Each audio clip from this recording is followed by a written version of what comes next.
За тэгээд ерөнхийдөө та бүхэн бичлэгэн дээрээс сая харсан бах. Модон жалгуулад ямар юм гарч ирсэн.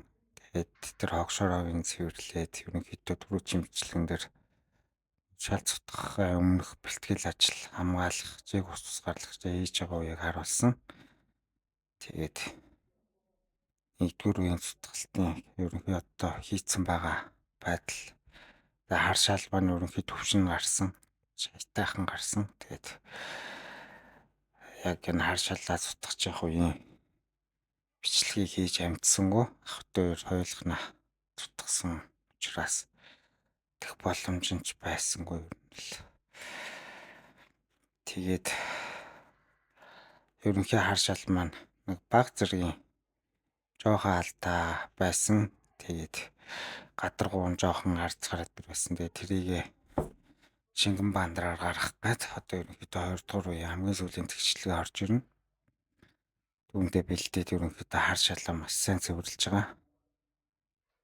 За тэгээд шингэн бандар маань маш шингэн байх учраас ерөнхийдөө дахиад болон тохоогоо шалгаад нөхсөвөө ерөнхийдөө чеклээд гоожч магадгүй гэсэн эсвүүдээр дахиж чек ус тусгаарлаж хийж өгнө. Түүний дараа шалаа маш сайхан цэвэрлж хагаад жоохон чеглэж хагаад ерөнхийдөө шингэн бандраа урсгаад тасгаад тэгшлээ явчихнаа.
Ер нь бандра юу байхдаа цутгахтаа талбайгаа сайн заачлаад ямарч саад болох зүйлгүй байх хэрэгтэй.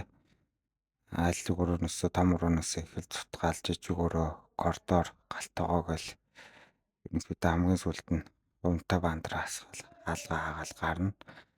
Маш шингэн учраас дээгүүр нь алхаж гიშгээд наашаа цаашаа яваад гэнэ гэсэн ойлголт байхгүй. Тийм учраас ерөнхийдөө талбайд саад болох бүх юмнуудаа зэгцэлж хагаад цэвэрлээ. Тэгээд бандраа урсгаад тэгшлээ явдаг.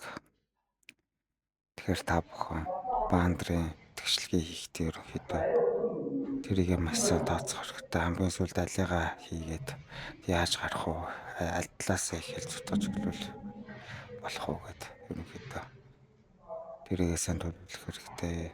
Бандрны одоо зурган дээр харагдаж байгаа өнхөөс нь бол энгийн өнхөөс юм шиг харагдаж байгаа боловч яг юм зориултын тэгшлэгээний өнхөөс гэж байдаг.